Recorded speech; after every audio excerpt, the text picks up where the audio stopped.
आज जो वीडियो होने वाला है वो है कोरिलेशन के बारे में।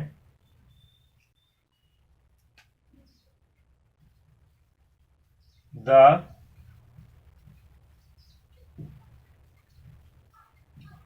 बीस रियल कोरिलेशन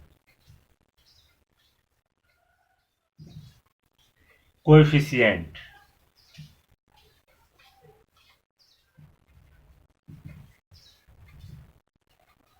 ठीक है, बीस रियल कोरिलेशन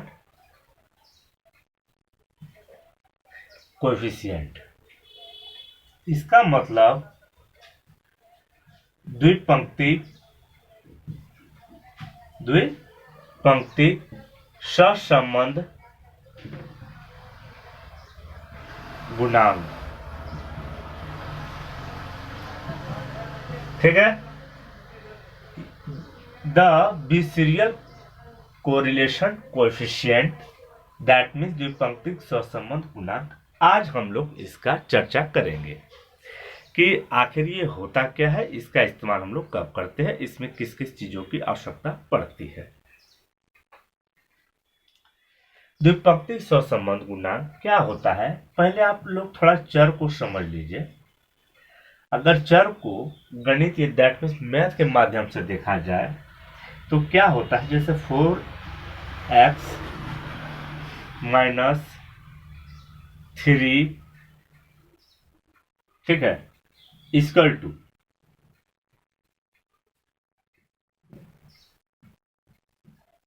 33 दे देते हैं। ठीक है, तो यहां पर देखेंगे 4x 3 इक्वल टू 33।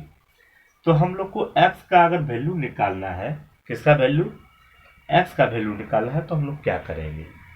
ठीक है, तो x का वैल्यू इधर की देखेंगे, लिखेंगे 4x इक्वल टू 33 प्लस 3 यानी 4x बराबर 36। इसका मतलब कि 4x यानी x बराबर 36/4 और फिर काट देंगे तो आ जाएगा 9। इसका मतलब x का वैल्यू क्या हो गया यहाँ पे 9। तो ये x का वैल्यू जो है परिवर्तित हो रहा है। क्या हो रहा है, परिवर्तित हो रहा है। ये हो गया मैथ के हिसाब से। इसको आप क्या कर सकते हैं मनोवैज्ञानिक हिसाब से,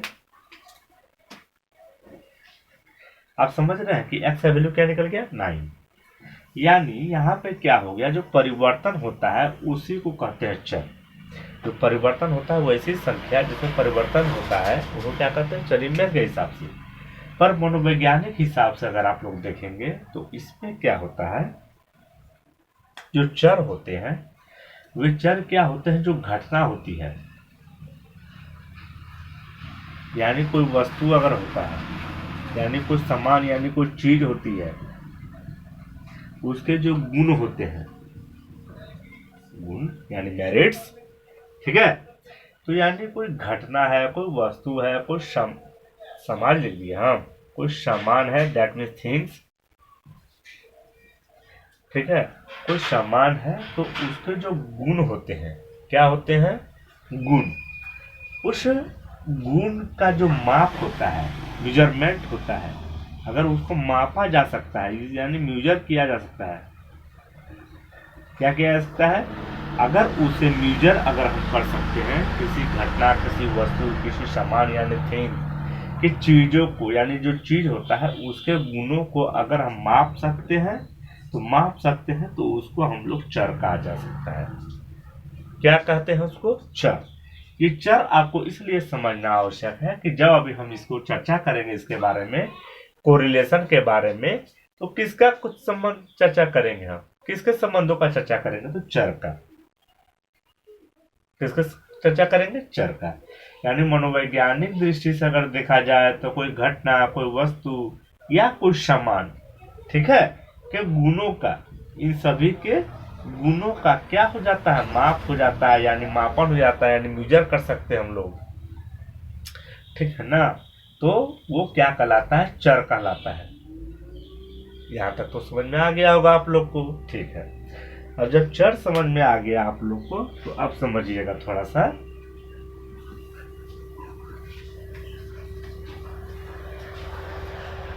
देखिए ये हो गया एक चर, लाइट चला गया कोई बात नहीं है। ये हो गया दूसरा चर, ठीक, ये हो गया एक चर, ये हो गया दूसरा चर। जब एक चर ये हो गया, दूसरा चर ये हो गया, तो इन चरों को मापना है, हमें क्या करना है, मापना है।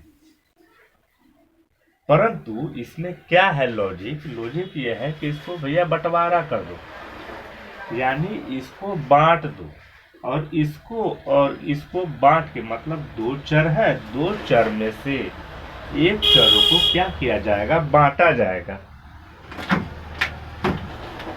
लाइट आ रहा हो थोड़ा अच्छा से तो, ठीक है। यानी एक चर ये हो गया और दूसरा चर ये हो गया, तो इन दोनों चरों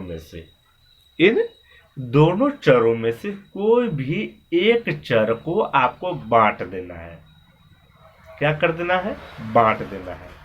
जो हम स्वयं बांटते हैं तो उसे कहते हैं स्वेच्छाचारी चर। उसको बांट दिए हैं स्वयं से, स्वेच्छाचारी,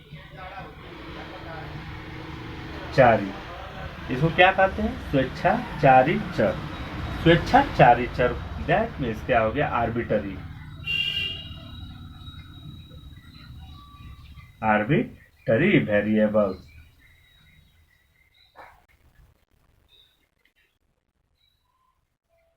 ठीक है, यानी आर्बिटरी वेरिएबल्स। इसका मतलब क्या निकल के आ रहा है कि दो चर था, दो चरों में से एक चर को आपको बांट देना है स्वेच्छा से, अपनी स्वेच्छा से। स्वेच्छा से जब बांट दिए, इसका मतलब हमको फोर्स लगाए, क्या लगाए, फोर्स, ताकत लगाए, लगाए कि नहीं लगाए। तो इसको कह सकते हैं कि फोर्स वेरिएबल, क्या कह सकते हैं इसको, फोर्स वेरिएबल। क्यों, क्योंकि हमने क्या किया, इसको अपनी स्वेच्छा से जो है दो भागों में बांट दिया। तो जब दो भागों में इसको हम लोग बांट दिए हैं, तो जो बांटे हैं, या तो जैसे अब देखिए एक चर है, तो उसको हम बांट रहे हैं प्रशिक्षित अप्रशिक्षित, यानी ट्रेंड अनट्रेंड, माध्यिका के ऊपर माध्यिका के नीचे, दैट मीन्स मीडियन जो होता है, जो माध्यिका होती है, जो मीडियन होती है, मीडियन के ऊपर इसको रख सकते हैं, मीडियन के नीचे रख सकते हैं, ठीक है। तो इसको हम क्या किए, एक चर को, दोनों चर में से एक चर को हमने बांट दिया स्वेच्छाचारी रूप से। और वो जो बांटने का तरीका आपको बता दिए, जैसे तरीका कहने का मतलब ये था, जैसे अनट्रेंड ट्रेंड, सीखा हुआ बिना सीखा हुआ, लर्न अनलर्न, ठीक है। तो उस हिसाब से ये बट गया चर, इसको कहते हैं स्वेच्छाचारी चर, यानी दैट मीन्स आर्बिट्ररी वेरिएबल्स। अब देखिए इसका रिक्वायरमेंट क्या है, मतलब इस चर को अगर आपको बांट देना है तो इसका रिक्वायरमेंट क्या है। सबसे पहला रिक्वायरमेंट क्या है इसका, सबसे पहला रिक्वायरमेंट है कि इसकी जो एन है ना, वो बड़ी होनी चाहिए, दैट मीन्स बिग होना चाहिए। क्या होना चाहिए, बड़ी। ये एन का मतलब यह नंबर से है, इसका जो नंबर है वो नंबर बड़ा होना चाहिए। दूसरा रिक्वायरमेंट क्या है, अगर इसको बांटा गया है तो इसको माध्यिका में बांटना होगा, यानी माध्यिका में बांटना चाहिए, मीडियन में। ये सेकंड टर्म है, किसे बांटना है आपको, माध्यिका में बांटना है, ठीक है। तीसरा टर्म क्या है, तीसरा टर्म है कि ये नॉर्मल डिस्ट्रीब्यूट होना चाहिए, यानी नॉर्मल डिस्ट्रीब्यूटेड होना चाहिए, समान प्रसामान्य,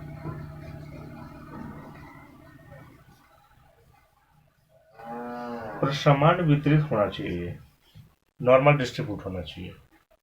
ये इसका 3 गो रिक्वायरमेंट है मुख्य रूप से, किसका, ये चर को बांटने के लिए।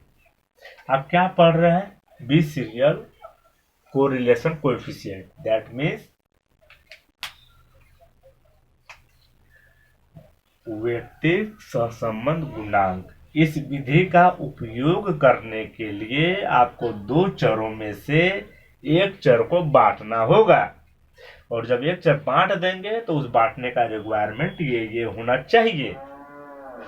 अगर आप लोग द्विपंक्ति सहसंबंध गुणांक को अगर मतलब मापना चाहते हैं तो इसी के द्वारा करना होगा, नहीं तो आपको क्या करना होगा, यहाँ पॉइंट लग जाएगा, POINT पॉइंट द्विपंक्ति सहसंबंध गुणांक पे आपको जाना होगा। अगर ये रिक्वायरमेंट फुलफिल नहीं करता है तो, या कोई अदर माप के द्वारा आपको सहसंबंध दर्शाना होगा, यानी उसके द्वारा आप माप सकते हैं, तब इसके द्वारा नहीं माप पाइएगा।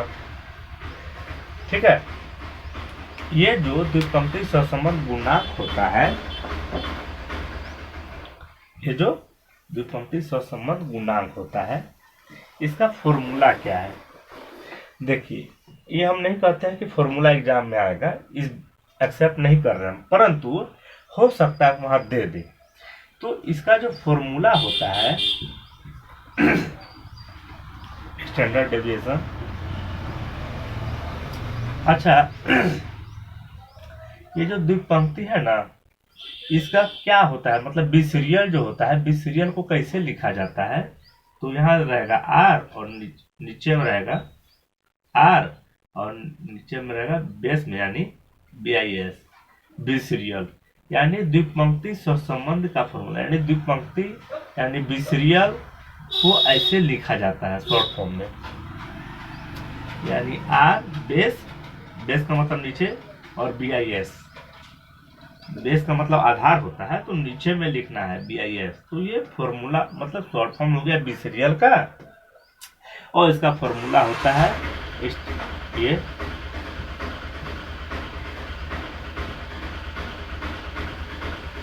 ये हो गया इसका फॉर्मूला,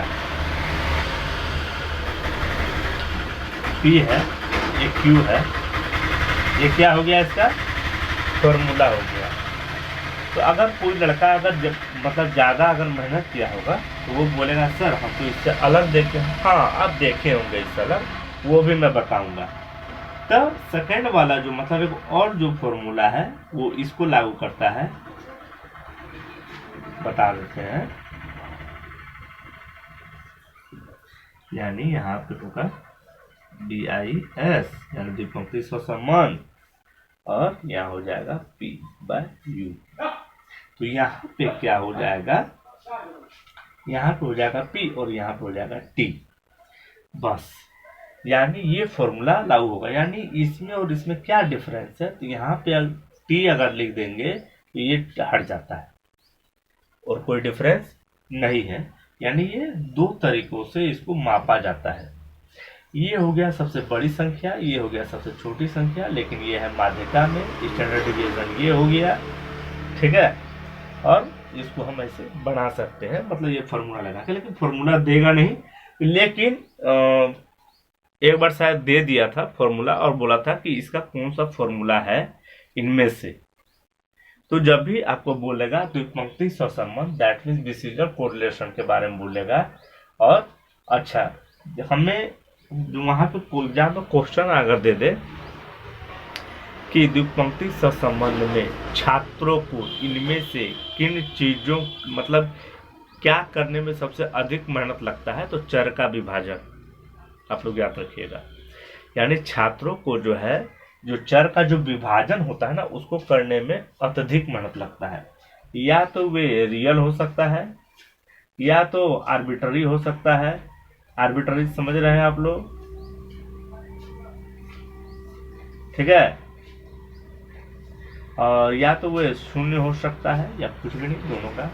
अगर एक और चीज आपको बता दूं कि अगर ये दोनों का जो डिफरेंस है, अगर अंतर है, अगर बिग है यानी बड़ा है, तो इसका जो द्विपंक्ति सहसंबंध का जो वैल्यू निकलेगा वो बड़ा निकलेगा।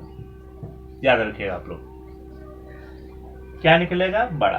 अगर ये दोनों का अंतर अगर स्मॉल है, छोटा है, क्या है, स्मॉल है, छोटा है, अंतर डिफरेंस, ठीक है ना। अगर डिफरेंस अगर ये दोनों का छोटा है तो उसका वैल्यू क्या निकलेगा, छोटा। याद रखिएगा, पूछ देता है घुमा के। क्लियर हो गया। अगर ये दोनों का वैल्यू सामान्य है, क्या है, सामान्य है, यानी सेम है, देन मीन्स समान, मतलब सेम है। ठीक है, मानते हैं इसका 5 तो होना नहीं चाहिए, 50 है, इसका 50 है, तो इसका जो वैल्यू निकलेगा द्विपंक्ति सहसंबंध का, दैट मीन्स बी सीरियल का, उसका निकलेगा 0। क्या निकलेगा? 0। चलिए मिलते हैं नेक्स्ट वीडियो में।